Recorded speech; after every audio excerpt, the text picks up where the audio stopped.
اگر کوئی شخص روتا نہیں ہے تو وہ اندرونی طور پر کمزور ہے۔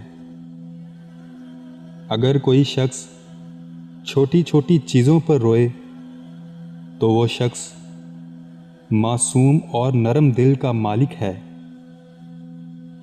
جن لوگوں کی لکھائی خراب ہوتی ہے وہ تخلیقی صلاحیتوں کے مالک ہوتے ہیں۔ ایک عورت زیادہ سے زیادہ 47 گھنٹے ہی کسی بات کو راز رکھ پاتی ہے۔ اچھے اور خوبصورت کپڑے پہننے سے آپ کی خود اعتمادی بڑھ جاتی ہے۔ سونے سے پہلے آپ جس آخری انسان کے بارے میں سوچتے ہیں وہ یا تو آپ کی خوشی کی وجہ سے ہوتا ہے یا پھر دکھ کی وجہ سے۔ 90% لوگ جو میسیجز پر باتیں کرتے ہیں وہ کبھی بھی اس شخص کے سامنے کہنے کی جرات نہیں رکھتے۔